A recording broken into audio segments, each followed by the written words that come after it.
Hello and welcome students, আশা করি তোমরা সকলেই খুব ভালো আছো। জ্ঞানজ্যোতি কোচিং সেন্টারের পক্ষ থেকে তোমাদের সবাইকে আরো একবার স্বাগত। তো আমি মীরা ম্যাম, আমি আজকে তোমাদের সেমিস্টার থেকে আবার একটি নতুন টপিক নিয়ে চলে এসেছি।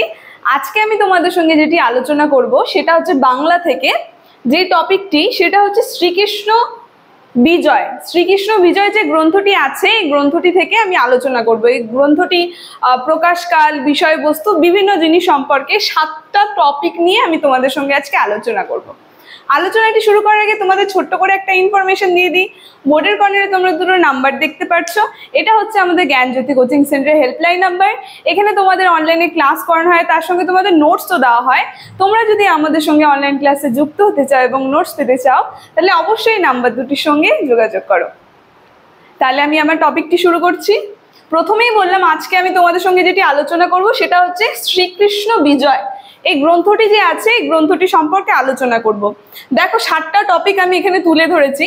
প্রথমে যদি চলে যাই এই গ্রন্থাকার সম্পর্কে, গ্রন্থাকার যে আছে, এখানে আমি গ্রন্থাকারের উপাধিটা দিয়েছি। এটা আসলে উপাধি, হ্যাঁ, এটা হচ্ছে উপাধি, কিন্তু যিনি ইনি লিখেছেন তার নাম হচ্ছে মালাধর বসু। মালাধর বসু। এই শ্রীকৃষ্ণ বিজয়, এই গ্রন্থটি যিনি লিখেছিলেন তার নাম হচ্ছে মালাধর বসু, এই গ্রন্থকার যিনি ছিলেন। আর তিনি যে উপাধিটা পেয়েছেন সেটা হচ্ছে গুণরাজ খা উপাধি পেয়েছেন। এবার আমরা যদি প্রকাশকালে চলে যাই, দেখো প্রকাশকালটা আমি লিখে দিয়েছি। 1473 থেকে 1480 খ্রিস্টাব্দে এই শ্রীকৃষ্ণ বিজয় এই গ্রন্থটি প্রকাশ হয়েছিল। দেখো, তারপরে টপিকটা আমি বলেছি বিষয়বস্তু। এবার বিষয়বস্তুতে যদি যাই, আমরা দেখব, তোমরা একটু খাতায় লিখে নিবে, আমি মুখে মুখে আলোচনা করছি, সেটা তোমরা খাতায় লিখে নিবে। বিষয়বস্তুতে আছে যে ব্যাসদেব 12টি স্কন্ধে শ্রীকৃষ্ণের মাহাত্ম্যর সঙ্গে নানা তত্ত্বকথা জুড়েছেন। তিনি 12টি স্কন্ধ লিখেছেন, তার সঙ্গে কি করেছেন, বিভিন্ন তত্ত্বকথা জুড়ে দিয়েছেন।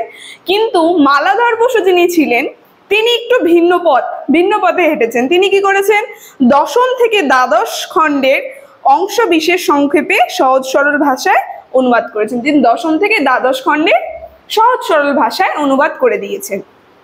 যেমন আমরা যদি দেখি, পাঠ চলে যাবে মালাধর বসু 3টা, আদি, মধ্য, অন্ত। এই 3টি খণ্ডে যথাক্রমে শ্রীকৃষ্ণের বৃন্দাবন লীলা, মথুরা লীলা আর দ্বারকা লীলা বর্ণিত হয়েছে। তো কি বললাম, 3টি খণ্ড আছে, একটা হচ্ছে বৃন্দাবন, আরেকটা মথুরা, আরেকটা দ্বারকা লীলা চলে যাচ্ছে এই মালাধর বসু যেটা লিখেছেন। তারপরে বলেছে, পাঁচালীর ঢঙ্গে গেয় কাব্য বলে অনেক রাগ রাগিনীর উল্লেখ থাকলেও তত্ত্বকথার কচকচিনিতে বিশেষ আগ্রহ প্রকাশ করেনি।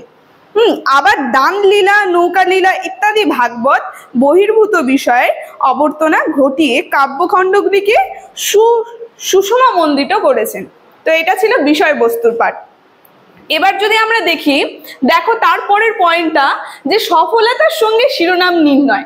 এই যে এই গ্রন্থটার যে শিরোনাম নির্ণয় করা হয়েছে, সেটা কিভাবে সফলতা পেয়েছে সেটি সম্পর্কে আমি যদি বলি, দেখো আমরা দেখতেই পাচ্ছি যে শ্রীকৃষ্ণ বিজয়, বিজয়টা কি একটা যে কোনো যুদ্ধ জয় করা বা একটা খুশি। তো সেইখানে সেই বিষয়বস্তু যদি আমি বলি, বিজয়ের টিকাটাতে তোমরা যেটা লিখবে, দেখো আমি আলোচনা করছি। বলেছে যে কাব্যের নামকরণটি বেশ গুরুত্বপূর্ণ। তো নামকরণ সব ক্ষেত্রে গুরুত্বপূর্ণ হয় যে কোনো কাব্যে। তো কি বলেছে, বিজয় শব্দটি, এই যে শ্রীকৃষ্ণ বিজয় রয়েছে, এই বিজয় শব্দটির 2টি আবিধানিক অর্থ রয়েছে। 2টি অর্থ দেখতে পারবো আমরা, কি, একটা হচ্ছে জয়লাভ, আরেকটা হচ্ছে মহাপ্রণয়। সমগ্র কাব্য জুড়ে শ্রীকৃষ্ণের জয়সূচক লীলা কথা এবং কাব্যশেষে মানব লীলার কথা বলা হয়েছে। প্রথমে জয়লাভ করেছেন শ্রীকৃষ্ণ, সেটা বলা হয়েছে। তারপরে তিনি যে মানব রূপে বিভিন্ন লীলা করেছিলেন, সেই লীলা কথা কিন্তু বলা হয়েছে এই গ্রন্থটিতে। তারপরে বলেছে, তার কাব্যের শিরোনামের সঙ্গে বিষয়বস্তুর গভীর যোগসূত্র পাওয়া গেছে এই শ্রীকৃষ্ণ নামটি জুড়ে দিয়ে আর কি। তো এই যে শ্রীকৃষ্ণের যে বিজয় কথা, তার মানব লীলা কথা, এই যে নামকরণটা, এটার সঙ্গে বিশেষ মিল পাওয়া গেছে, এটা স্বাভাবিক। তো এবার যদি আমরা চলে যাই, দেখো পরের পয়েন্টটা আসবে যে ভক্তিভাবে প্রসার। এই গ্রন্থটা দিয়ে কি হয়েছিল, এই শ্রীকৃষ্ণ বিজয় গ্রন্থটি প্রকাশ করে মানুষের মধ্যে ভক্তিভাবের প্রসার ঘটেছিল। কি যদি আমরা দেখি, দেখো মালাধর বসু যে বিশেষ ধর্ম সম্পাদক লক্ষ্য করে ভাগবত অনুবাদ করেছেন, তা হলো বৈষ্ণব ধর্ম। তার উদ্দেশ্য কি ছিল, বৈষ্ণব ধর্ম প্রচার করা।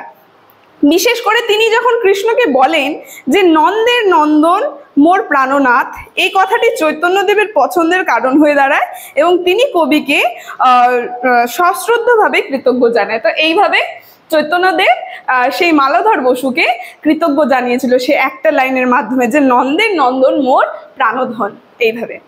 তো যদি আরেকটু যদি বলে দিই এই ভক্তিভাবের প্রসার, দেখো আমি এখানে লিখেছি এই ভক্তিভাবের প্রসারে আমি লিখেছি যে কি হয়েছিল, বাঙালিদের মনে একটা রসের, একটা আনন্দের সঞ্চার ঘটেছিল, আশার আলো চলে এসেছিল এর মধ্যে দিয়ে। দেখো বলেছে যে হতদম্ব বাঙালিদের জীবনে আশার আলো চলে এসেছিল। সহজ সরল ভাষায় যদি আমি কাহিনীটি বর্ণনা করি, একদম সরলভাবে ছোট্ট আকারে যদি বলি, দেখো তিনি বলবেন যে তিনি ভাগবতের অনুবাদ সহজ সরল ভাষায় করেন, তার লক্ষ্য ছিল সচেতনভাবে ভাষাকে ভাব প্রকাশের বহন করা, মানে যে আমাদের যে ভাষা আছে তার মধ্যে যে ভাব প্রকাশ সেটা বহন করবে। এটা দিয়ে কি হয়েছিল, এই দেখো আমি লিখলাম যে হতদম্ব কাহিনী বাঙালিদের, এখানে হবে বাঙালিদের মনে, হ্যাঁ, হতদম্ব কাহিনী বাঙালিদের মনে আশার আলো, হ্যাঁ, এই কাহিনীটা যে আছে এর বর্ণনা আমাদের বাঙালিদের মনে কি করেছিল, আশার আলো ফুটিয়ে দিয়েছিল। যেমন যদি বলি তুর্কি আক্রমণে বিধ্বস্ত জাতীয় জীবন হয়েছিল পালায়নমুখী, সবাই কি হয়েছিল যখন তুর্কি আক্রমণ হয়েছিল সবাই কি হয়েছিল, পলায়ন করেছিল, মানে চারিদিক থেকে সবাই পালাচ্ছিল আর কি, একটা যুদ্ধ হচ্ছিল। সেই সময় হতদম্ব জাতীয় জীবনকে সংগ্রামী আলোর দিকে আলোকিত করে এই কাব্যগ্রন্থ। অর্থাৎ আমরা যদি দেখি মরাঙ্গে জোয়ার আনতে কবির এই প্রচেষ্টা, মানে মরাঙ্গে যে জোয়ার আসে সেটারই প্রচেষ্টা কবি করেছেন এই কাব্যটির মধ্যে দিয়ে, ঠিক আছে। তো এই যে শ্রীকৃষ্ণ বিজয় কাব্য, এর থেকে আলোচনাটি আমি এতটুকুনি করলাম আজকের আলোচনাটি আমি এখানেই শেষ করছি। তো ভিডিওটি যদি তোমাদের ভালো লেগে থাকে অবশ্যই like, comment, share and subscribe করে দিও। Thank you.